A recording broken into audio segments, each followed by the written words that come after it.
जो main stream के यहाँ पॉलिटिशियन हैं, इन्होंने हमेशा यहाँ झूठ बोला है, इन्होंने कभी सच्चाई नहीं बोली। अगर सच ये वहाँ बोलते दिल्ली में, उनको समझ आता कि कश्मीर की साइकी क्या है, चाहते क्या है।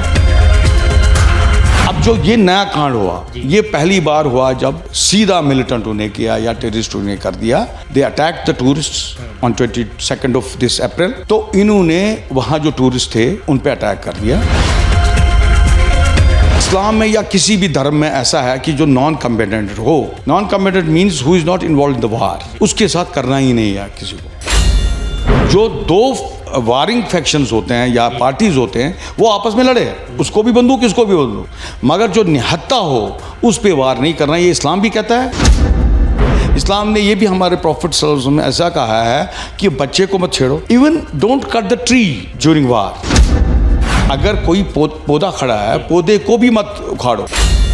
बच्चा, बूढ़ा, बुजुर्ग जो वार में नहीं है उसके साथ मत करो। ये इंटरनेशनल कन्वेंशन भी है। आप देखिए इंटरनेशनल कन्वेंशन में क्या है, अगर वार होता है दो कंट्रीज में, कभी हॉस्पिटल पे आपको करना नहीं है हमला। जब उमर अब्दुल्ला गवर्नमेंट आई तो इलेक्शन हो गया, वो फेयर खत्म होने लगा आहिस्ता आहिस्ता।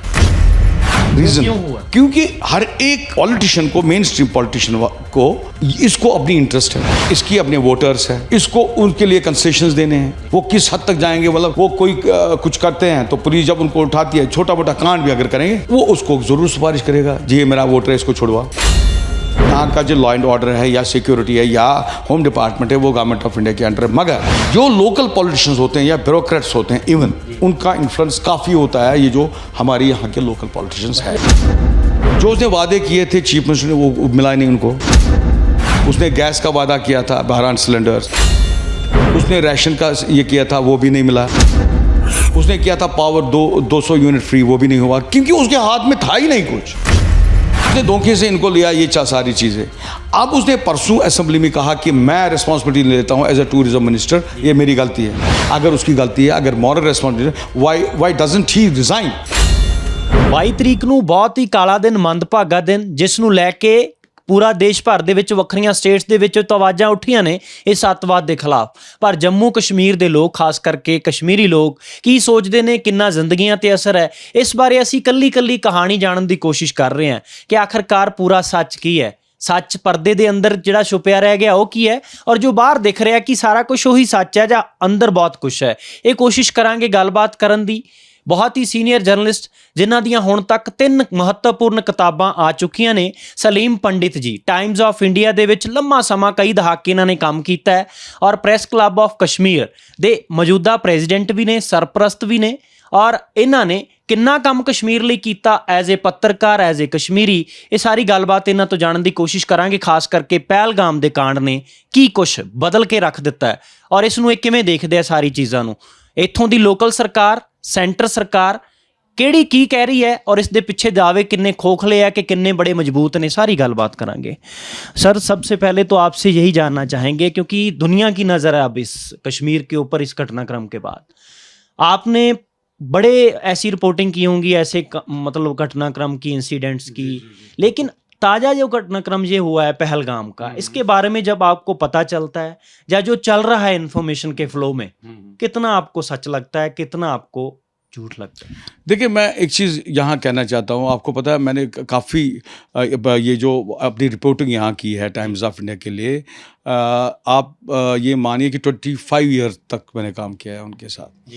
तो उसके बाद मैं ये कहना चाहता हूँ, मैंने यहाँ काफ़ी जो भी यहाँ कांड होते थे बड़े बड़े, देखिए यहाँ 2010 हुआ या 2002, ये 2010, 2008 उसमें भी हो गया, 2008 में भी हुआ, 2010 में भी हुआ, और उसके बाद 2016 बड़े ज़बरदस्त वो एजिटेशंस होते थे, वायलेंस होती थी काफ़ी।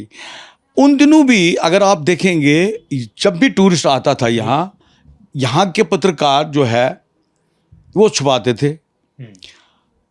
कभी कभार इक्का दुक्का वाक़ा ऐसे होते थे, वाक़ात जिसमें पथरा भी होता था। ये इरेस्पेक्टिव, ये नहीं कि ये टूरिस्ट को मार, क्योंकि ये सबको फेंकते थे यहाँ पत्थर उनको भी आता था, उसमें टूरिस्ट भी फंसते थे कहीं कहीं। एक वक्त था 2018 की बात है ये, महबूबा मुफ्ती चीफ मिनिस्टर थी, तो इन्होंने पथराव किया, पथराव हुआ यहाँ 2-3 बसों को उसमें कुछ लोग बाहर के भी थे, फॉरेनर्स, उन पे भी पथराव हो गया डल लेक के पास आसपास।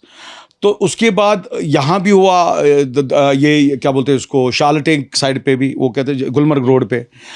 तो एक वक्त हुआ तो इन्होंने मेरे खिलाफ FIR भी कर दिया। उन दिनों महबूबा मुफ्ती गवर्नमेंट थी कि भाई आपने यहाँ, क्योंकि सारे ये खिलाफ हो गए मेरे, मैंने कहा आप क्यों ये बोलते हो, इससे हमारा टूरिज्म खत्म होता है।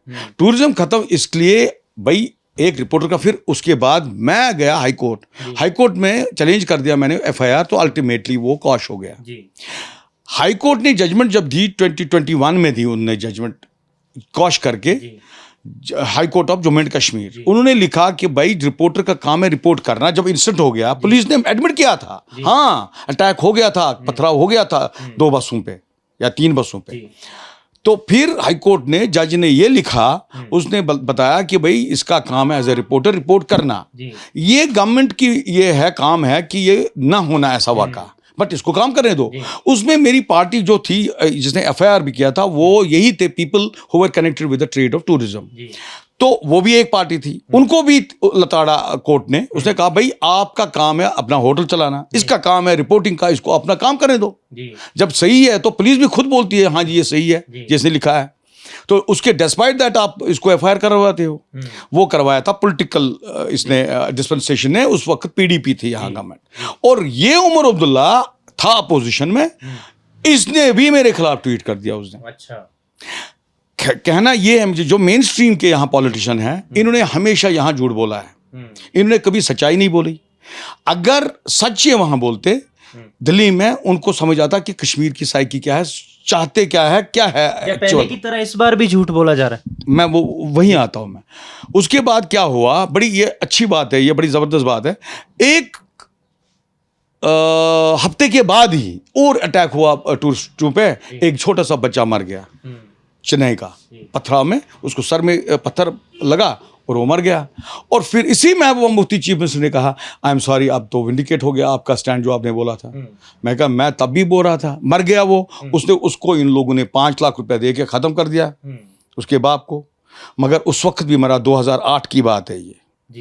I can not remember his name because वो बड़ा वहाँ चेन्नई का बच्चा था, वो लड़का छोटा सा बच्चा, वो मर गया। तो इससे पहले भी हुए हैं ऐसे वाक़ात। एक ज़माने में मुझे याद है जब आज़ाद साहब की गवर्नमेंट थी, कहीं 2008 से आ गया वो 2005 के बाद कुछ 6 और 7 में कुछ हुआ। हालांकि आज़ाद साहब ऐसा किस्म का आदमी था, उसने भी रोया।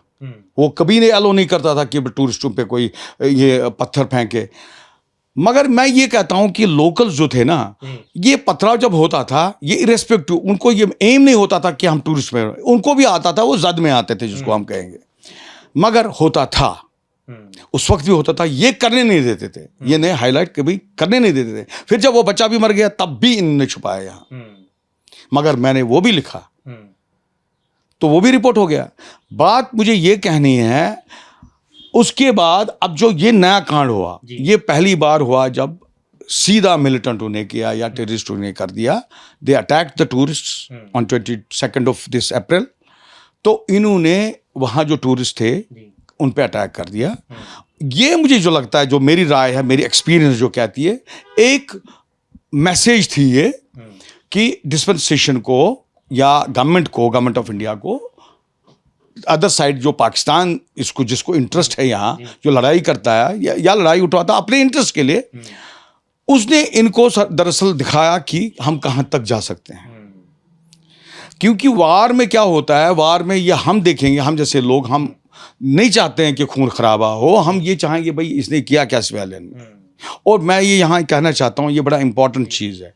इस्लाम में या किसी भी धर्म में ऐसा है कि जो नॉन कम्बेटेंट हो, non combatant means who is not involve in the war, उसके साथ करना ही नहीं है किसी को। जो 2 वारिंग फैक्शंस होते हैं या पार्टीज होते हैं, वो आपस में लड़े, उसको भी बंदूक इसको भी बंदूक, मगर जो निहत्ता हो उस पे वार नहीं करना। ये इस्लाम भी कहता है। इस्लाम ने ये भी, हमारे प्रॉफिट सल्लल्लाहु अलैहि वसल्लम ने ऐसा कहा है कि बच्चे को मत छेड़ो, even don't cut the tree during war. अगर कोई पौधा खड़ा है, पौधे को भी मत उखाड़ो उस वक्त। बच्चा बूढ़ा बुजुर्ग जो वार में नहीं है उसके साथ मत करो। ये इंटरनेशनल कन्वेंशन भी है। आप देखिए इंटरनेशनल कन्वेंशन में क्या है, अगर वार होता है दो कंट्रीज में, कभी हॉस्पिटल पे आपको करना नहीं है हमला।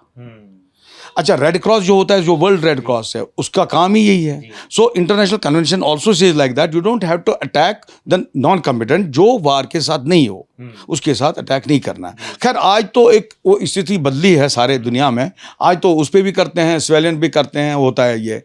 अब कोलेटरल डैमेज में फिर क्या होता है वो दूसरी बात है, वार में होता है ऐसा। बात ये है कि ये जो यहाँ का ये मसला है, नया मसला, ये मसला ऐसा है क्योंकि जो बीजेपी ने 2019 के बाद अपनी संभाली थी, पूरी एक ग्रिप रखी थी उन्होंने। उस वक्त डीजीज जो थे पुलिस के, यहाँ जो हाई कमांड थे, यहाँ पूरे कमांड में उन्होंने कमांड में रखा सबको। अदरवाइज देखिए यहाँ अगर 2019 की बात करें, जब एब्रोगेशन ऑफ आर्टिकल 370 हुआ, क्यों नहीं हुआ यहाँ वायलेंस उस वक्त? वजह यह है कि एक साइकोलॉजिकल एक फियर बना रखा था। यही होता है, this is what is required, कि आपको साइकोलॉजिकली इफेक्ट ऐसा करना है ताकि कि ऐसा अटैक ना हो जाए। जब उमर अब्दुल्ला गवर्नमेंट आई तो इलेक्शन हो गया, वो फियर खत्म होने लगा आहिस्ता आहिस्ता। उसमें रीजन वो क्यों हुआ मैं बताऊंगा। क्योंकि आप देखिए हर एक पॉलिटिशियन को, मेन स्ट्रीम पॉलिटिशियन को, इसको अपनी इंटरेस्ट है, इसकी अपने वोटर्स हैं, इसको उनके लिए कंसेशंस देने हैं। वो किस हद तक जाएंगे, मतलब वो कोई कुछ करते हैं तो पुलिस जब उनको उठाती है, छोटा मोटा कांड भी अगर करेंगे, वो उसको ज़रूर सिफारिश करेगा, जी ये मेरा वोटर है, इसको छुड़वा। हाँ, अब रही बात कि नहीं जी यहाँ का जो लॉ एंड ऑर्डर है या सिक्योरिटी है या होम डिपार्टमेंट है वो गवर्नमेंट ऑफ इंडिया के अंडर है, मगर जो लोकल पॉलिटिशियंस होते हैं या ब्यूरोक्रेट्स होते हैं, इवन उनका इन्फ्लुएंस काफ़ी होता है। ये जो हमारे यहाँ के लोकल पॉलिटिशियंस हैं, इंटेंट तो दिखना चाहिए। हाँ, इनको क्या है, पॉलिटिशियंस उस पर हावी होते हैं। हमारे यहाँ जितने भी जब टॉप ब्यूरोक्रेट्स जो आईएएस जो अंडर इस वक्त गवर्नमेंट ऑफ इंडिया के अंडर है, मगर फिर भी वो इनको सपोर्ट कर रहे हैं, यहाँ के लोकल पॉलिटिशियंस को। मैंने देखा है ये, मैंने ये किया है, एक्सपीरियंस किया है ये। तो क्यों उनको पता चलता है, उनको लगता है कार को पता नहीं ये यार ये स्टेटहुड वापस मिलेगा, ये हमको ऐसा करेंगे वैसा करेंगे। सो वो उनको ये फियर है, इसलिए यहाँ लूज हो गया सारा जब से ये नई गवर्नमेंट आ गई। इसका नुकसान तो आम लोगों को हो रहा है। आम लोगों को हो गया। देखिए जो उसने वादे किए थे चीफ मिनिस्टर ने, वो मिला नहीं उनको। उसने गैस का वादा किया था 12 सिलेंडर्स, उसने राशन का ये किया था, वो भी नहीं मिला। उसने किया था पावर 200 यूनिट फ्री, वो भी नहीं हुआ क्योंकि उसके हाथ में था ही नहीं कुछ। उसने धोखे से इनको लिया ये सारी चीज़ें। अब उसने परसों असेंबली में कहा कि मैं रिस्पॉन्सिबिलिटी लेता हूँ एज अ टूरिज्म मिनिस्टर, ये मेरी गलती है। अगर उसकी गलती है, अगर moral responsibility, why doesn't he resign? Moral stand ले लो और करो रिजाइन, बताओ लोगों को, दिखाओ सबको। पर कुछ लोग कह रहे हैं कि उमर अब्दुल्ला अगर माफी मांग सकते हैं इस सारे घटनाक्रम पर, कांड पर, सेंट्रल गवर्नमेंट क्यों नहीं माफी मांग? नहीं, वो उसके माफी से क्या होगा? उसकी माफी से कुछ नहीं होगा। गद्दी में है ना, गद्दी पे तो है ना, उसको बोलो गद्दी छोड़ो एक बार, उसको बोलो गद्दी छोड़ो ना एक बार। वो नहीं कर सकता है। मुझे बताइए, अगर उसके पास लॉ एंड ऑर्डर होता भी, उसके पास ये जो यहाँ का पुलिस है उसके अंडर होता भी, अगर उसके पास होम डिपार्टमेंट होता भी, या और बाकी ये जो मांग रहा है स्टेटहुड, तो ये वो रोक सकता था? नहीं रोक सकता था, क्योंकि मिलिटेंसी को ऐसे नहीं रोक सकते हैं हम। देखिए ये एक्यूज करना बड़ा आसान है, उसने किया जी, इसने किया, किसी ने नहीं किया। यहाँ सब बोलते हैं जी भाई ये क्या है, लेग्सिटी है जी सिक्योरिटी के, ये सिक्योरिटी लैब्स है। क्या सिक्योरिटी लैब्स है? आप देखिए यहाँ का अगर टेरेन देखेंगे आप, it is very difficult, you can not control this infiltration. इतना खतरनाक है ये। अगर यहाँ से आप कपवारा रेंज या और सारा रिज देखोगे आप वहाँ का, आप देखिए वहाँ ग्रेस, फिर वहाँ जाइए आप कपवारा, LOC केरन वगैरह, वो तो बहुत डिफिकल्ट टेरेन है। वो कहाँ से उनको कर सकते हैं लोग? कहते हैं कि काफी देर हो गई थी कि जब से अटैक हुआ, इन्फॉर्मेशन जानी चाहिए थी, बेस कैंप से आर्मी को जल्दी पहुंचना चाहिए था, कुछ नहीं हुआ। ये तो दूसरी बात है, ये तो अंदर वाले, these are internal dimensions of this whole episode. मैं बाहर की बात कर रहा हूँ। जब ये बोलते हैं जी भाई ये कैसे छोड़ते हैं, ये ऐसी बात नहीं है। वो तो अलर्ट है आपने, मगर कितनों को रहेंगे? एक एक चप्पे पे तो नहीं रहेंगे ना, वो सारे वो होल्स बंद नहीं कर सकते, ये हो ही नहीं, इट्स नॉट पॉसिबल। सर एक बात आपसे ये समझना चाहेंगे, कश्मीरियों के बारे में, कश्मीर के बारे में कई तरह की बातें चलाई जाती हैं, फैलाई जाती हैं, चाहे आप भी जर्नलिस्ट हैं, समझते हैं अच्छे से TRP क्या होती है। सिर्फ उस वजह से कुछ एक सेक्शन है जरा झूठ प्रचार कर रहा है, कूड़ प्रचार कर रहा है, या फिर कोई इसके पीछे कोई और वजह भी है? देखिए वो गलत बात है। मुझे ये लगता है वो that is not journalism. Journalism में ये है यू डोंट हैव टू, एक तो वो एक नफरत फैलाना और करना, मुझे नहीं लगता ऐसा काम होना चाहिए। ये अगेन इम्पार्शल होना चाहिए। जैसे नॉन कम्बेटेंट है, he should not be the part of the war. इसको क्या करना है, इसको इम्पार्शल रहना है, उसको दोनों पक्ष बताने हैं। इसको ये नहीं ये मन में रहना चाहिए नहीं मुझे उसको गिराने के लिए ये कर रहा हूँ मैं, या उसके खिलाफ भी नफरत पैदा करता हूँ लोगों को, वो गलत बात है। Ultimately that is not in the interest of the country overall. क्योंकि जब ये पोलराइजेशन हो जाएगी, इससे लोग दुखी हो जाएंगे। एक देखिए बड़ा तबका जो है, जो यहाँ मेजॉरिटी है वो हिंदूज की है। 100 करोड़ चलिए मान के चलिए आप 100 करोड़, जब 30 करोड़ को, या मान के चलिए अब 30 करोड़ 40 करोड़ पे हावी हो जाएंगे तो वो तो खत्म करेंगे उनको। अगर वही हाल हो गया यहाँ तो वही होगा ना, एक डिस्टर्बेंस होगी, कंट्री में क्योस हो जाएगा।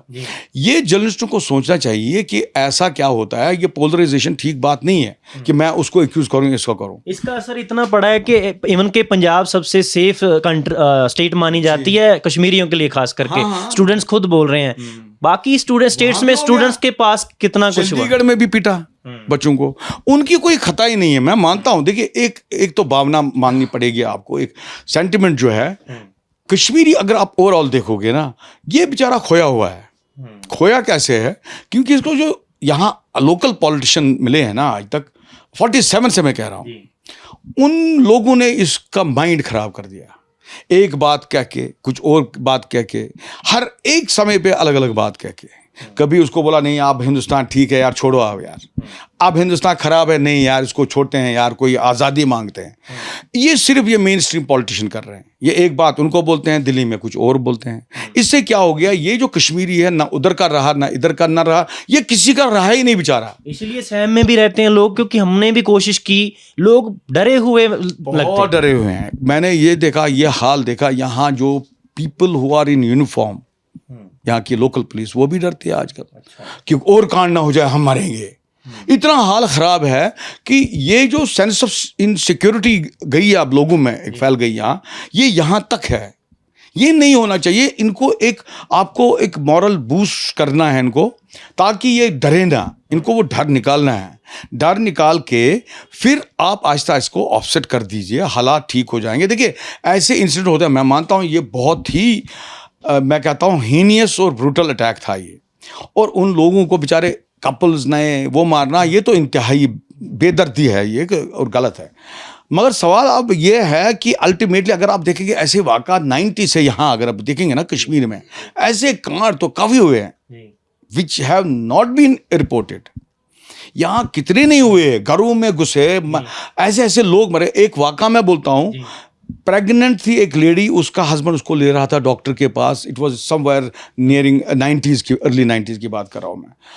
तो बीएसएफ का बंकर था, उन लोग को शक हो गया, रात को वो जा रहे थे हॉस्पिटल, उनको दोनों को मारा, उस प्रेग्नेंट वुमन को भी नवाटा के पास। ये भी ऐसे इंसिडेंट हुए हैं।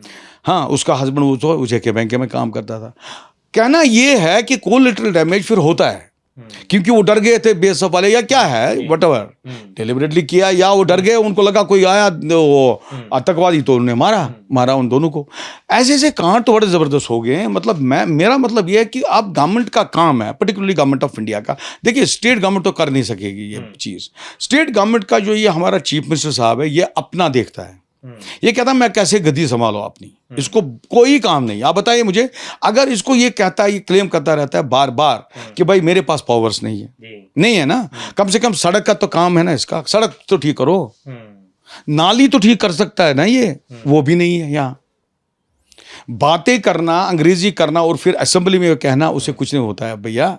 ये you are just playing to the galleries, उससे कुछ नहीं होगा जब तक आप अमली तौर नहीं कुछ करोगे। फिर उस क्लेम का क्या करें जो कहते हैं सीएम साहब इधर के कि मैं 26 लाशों पे जरा स्टेट नहीं मांगने वाला, पूर्ण स्टेट का दर्जा नहीं चाहिए। तो यही चाहिए था ना, यही तो अच्छा इसको मौका प्लेटफॉर्म लिया, जहां उसको कहना था मैं कितना जबरदस्त अच्छा इंसान हूं, अच्छा चीफ मिनिस्टर हूं। अगर इसको है हिम्मत, मॉरली है, ये मॉरल ग्राउंड पे है, ये ही शुड हैव रिजाइन्ड कि नहीं मैं छोड़ रहा हूं जी भाई, क्योंकि मैं टूरिज्म मिनिस्टर हूँ, इसने बोला मैं टूरिज्म मिनिस्टर हूँ, मैं ले रहा हूँ अपने सर पे। अगर स्टेट गवर्नमेंट के बस की बात नहीं है तो फिर इंडियन गवर्नमेंट को क्या करना चाहिए इस वक्त? हाँ, इंडियन गवर्नमेंट को मुझे लगता है ये जो यहाँ सिक्योरिटी का या जेके पुलिस का अपरेटस है, मुझे लगता है वो स्ट्रेंथन करना पड़ेगा उनको, क्योंकि सबसे बड़ी बात है जेके पुलिस होना चाहिए, बड़ा इनकी इंटेलिजेंस विंग या कोई भी हो, बड़ी ज़बरदस्त ये होनी चाहिए, रोबस्ट होनी चाहिए, अच्छी होनी चाहिए, पूरा ग्रिप होना चाहिए। क्योंकि बदकिस्मती क्या हुई यहाँ, एब्रप्टली यहाँ डीजी चेंज हो गया, 2 डीजीज हो गए, फिर 3 डीजी, फिर उसके बाद आईजीज चेंज हो गए, ये एब्रप्टली ये एक लिंक ख़त्म हो गया। जो इन्होंने एक इंटेलिजेंस का अपना एक वो नेटवर्क बनाया हुआ था, वो टूट गया। मुझे लगता है वो बड़ा एक कारण है। जब तक आप पुलिस को यहाँ स्ट्रेंथन नहीं करोगे, उस मामले में जो इन्होंने यहाँ से कुछ अच्छे ऑफिसरों को कहीं दाएं बाएं लिया, इनको और इंस्टॉल करना चाहिए, ताकि उनको पता है, जिन्होंने यहाँ 7 साल 8 साल काम किया है, मिलिटेंसी फाइट किया है, जिनको पता है यहाँ नुक्कड़ यहाँ के पता है, कॉर्नर्स पता है, उनको पता है कहाँ से आते हैं, और उनका एक नेटवर्क बना हुआ था इंटेलिजेंस का। मुझे लगता है उनका फ़ायदा लेना चाहिए, या कुछ एडवाइजर्स बनानी चाहिए एलजी साहब के साथ, जो यहाँ पुलिस ऑफिसर्स अच्छे रहे हैं, जिन्होंने काम किया है। तो मुझे लगता है काफ़ी हद तक ये कंट्रोल हो सकता है। बाकी अदरवाइज अगर आप देखेंगे, ये है, it is a kind of a war जो इन्होंने वहाँ किया। किसी की सॉवरेंटी पे अटैक कर रहा है, यही सॉवरेंटी पे अटैक होता है। 2 बंदे या 6 बंदे आ गए पाकिस्तान से, या 2 बंदे व्हाटएवर, फिर उसके बाद मारते हैं ये टूरिस्टों को। It is basically they have attacked the whole India. बिल्कुल, मतलब है कि सारी कंट्री पे जंग हो गया है। जो इंडियन गवर्नमेंट ने 2-4 स्टेप्स उठाए हैं कि पानी की जो ट्रीटी है पुरानी वो रद्द कर देना, ऐसी चीजें से फर्क पड़ेगा? नहीं, मुझे नहीं लगता है। देखिए, सबसे बड़ी बात है, इनको पहले अंदर ठीक करना है। जब तक कश्मीरी नहीं होगा, देखिए इट इज़ वेरी डिफिकल्ट। अगर आप कल को कुछ भी करोगे, जब तक आपको पॉपुलेशन अपने साथ नहीं होगी, तो कुछ ये वो रिवर्स हो सकता है। साथ लेना पड़ा। हाँ, कश्मीरी को साथ लेना है ज़रूरी। आप उस पर ये जो बाकी चीज़ें ये वो कर, ठीक है, it's a part of investigation, उसको उठाना, इसको उठाना, फिर इन्वेस्टिगेट करना, is a part of investigation, I do agree that. But ये करना कि भाई इसको निकालो, कोई यहाँ 50 साल से 100 साल से रह रहा है फॉर एग्जाम्पल, उसको निकालना, उससे कुछ नहीं होगा। आपको पहले ही मैं कहता हूँ कि एक ये जो पुलिस का ग्रिड है, ये नेटवर्क, इंटेलिजेंस नेटवर्क, ये ग्रिड आपको स्ट्रेंथन करना पड़ेगा। मुझे लगता है जो पहले थे, इससे पहले जो 2019 में इन्होंने यूटिलाइज किए अच्छे ऑफिसर, उसके बाद या 21 से इनको चाहिए उनको रीइंस्टॉल करना यहाँ, या अगर कोई रिटायर हो गया हो उसको अपॉइंट करो as adviser to the governor, जो सिक्योरिटी का सारा एक जायज़ा ले, जिनको पता है कैसे क्या करना है डील। तो मुझे लगता है वो काफ़ी एक मदद करेगा, और यहाँ वही वातावरण होगा, पीस का माहौल आएगा जो 2019 में था, जो 20 में था। जो क्लेम करते थे वो सच, वो हकीकत भी थी। उन दिनों बड़ा एक शांति से इंसान, कोई हड़ताल नहीं, शांति से चलता था, उठता था, बैठता।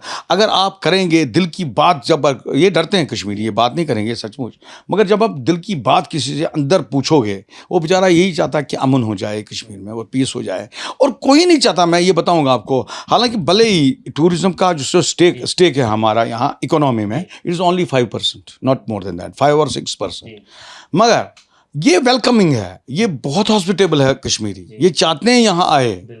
उससे क्या होता है, इंटरेक्शन होता है। अगर आप महाराष्ट्र, चेन्नई, कहीं से भी आता है, बेंगलोर से, एक इंटरेक्शन रहती है, और वो भी समझता है कश्मीरी की साइकी है क्या, ये कितना हॉस्पिटेबल है। नहीं यार, ये नहीं है जंगजू, ये इसका मेंटेलिटी वैसा नहीं है, वो भी समझता है। हाँ, नहीं तो पता कैसे चले, एक अजीब सा वो रहता है वो। तो वो घुटन खत्म करनी है, इनको वो करना है। जब सबसे पहले ये स्ट्रेंथन करना है ये सिक्योरिटी ग्रिड। मगर मैं यहाँ ये बिल्कुल नहीं मानता हूँ कि कोई कहेगा भाई ये जो लैब्स है, ये जो हमारा LC है, LOC है, वगैरह वगैरह, ये कुछ नहीं करेगा, कोई नहीं रोक सकता इसको, because it is very difficult to control that. क्योंकि इतना डिफिकल्ट टेरेन है, ये नहीं हो सकता है कभी भी। ਬਹੁਤ ਸ਼ੁਕਰੀਆ। Thank you very much. ਤੇ ਸਾਡੇ ਨਾਲ ਸਲੀਮ ਪੰਡਿਤ ਜੀ, ਜਿਨ੍ਹਾਂ ਦੀਆਂ ਹੁਣ ਤੱਕ ਬੁੱਕਸ ਵੀ ਬੜੀਆਂ ਮਹੱਤਵਪੂਰਨ, ਇਹਨਾਂ ਨਾਲ ਅਸੀਂ ਜਿਹੜੀ ਗੱਲਬਾਤ ਕੀਤੀ ਹੈ ਇਸ ਤੋਂ ਤੁਸੀਂ ਅੰਦਾਜ਼ਾ ਲਗਾਇਆ ਹੋਵੇਗਾ ਕਿ ਇਹਨਾਂ ਨੇ ਕਿੰਨਾ ਮਹੱਤਵਪੂਰਨ ਹੁਣ ਤੱਕ ਕੰਮ ਕੀਤਾ ਹੈ ਔਰ ਇਸ ਕੰਮ ਦੇ ਵਿੱਚ ਇਹਨਾਂ ਦਾ ਜਿਹੜਾ ਰੋਲ ਰਿਹਾ ਹੈ ਔਰ ਇਹਨਾਂ ਦੀ ਗੱਲਬਾਤ, ਓਪੀਨੀਅਨ, ਇਸ ਦੇ ਬਾਰੇ ਤੁਹਾਡਾ ਕੀ ਖਿਆਲ ਹੈ? ਆਪਣੇ ਆਪਣੇ ਵਿਚਾਰ ਜ਼ਰੂਰ ਸਾਂਝੇ ਕਰਿਓ। ਕਸ਼ਮੀਰ ਪ੍ਰੈਸ ਕਲੱਬ ਦੇ ਸਰਪ੍ਰਸਤ ਵੀ ਨੇ, ਇਸ ਵਕਤ ਪ੍ਰੈਜ਼ੀਡੈਂਟ ਨੇ, ਔਰ ਇਹਨਾਂ ਦਾ ਮੰਨਣਾ ਹੈ ਕਿ ਇਹ ਸਾਰੀਆਂ ਚੀਜ਼ਾਂ ਜੋ ਇਹਨਾਂ ਨੇ ਓਪੀਨੀਅਨ ਦਿੱਤਾ ਹੈ, ਇਹ ਸਾਰੀਆਂ ਚੀਜ਼ਾਂ ਹੋ ਜਾਣ ਤਾਂ ਸਭ ਕੁਝ ਠੀਕ ਹੋ ਜਾਏਗਾ ਔਰ ਕਸ਼ਮੀਰ ਦੇ ਲੋਕ, ਕਸ਼ਮੀਰੀ ਨਹੀਂ ਚਾਹੁੰਦੇ ਕਿ ਇੱਥੇ ਕੋਈ ਕਿਸੇ ਤਰ੍ਹਾਂ ਦਾ ਦੰਗਾ ਫਸਾਦ ਚੱਲੇ, ਖੂਨ ਖਰਾਬਾ ਹੋਵੇ। ਸਾਰੇ ਸ਼ਾਂਤੀ ਨਾਲ, ਅਮਨ ਨਾਲ ਰਹਿਣਾ ਚਾਹੁੰਦੇ ਨੇ। ਤੁਹਾਨੂੰ ਇਸ ਗੱਲਬਾਤ ਤੋਂ ਕੀ ਲੱਗਦਾ? ਤੁਸੀਂ ਆਪਣੇ ਆਪਣੇ ਸੁਝਾਅ ਜ਼ਰੂਰ ਸਾਂਝੇ ਕਰਿਓ। ਆਪਣੇ ਸਾਥੀ ਕੈਮਰਾਮੈਨ ਮਨਦੀਪ ਸਿੰਘ ਦੇ ਨਾਲ ਸੰਦੀਪ ਲਾਧੂ, ABC ਪੰਜਾਬ, ਸ਼੍ਰੀਨਗਰ।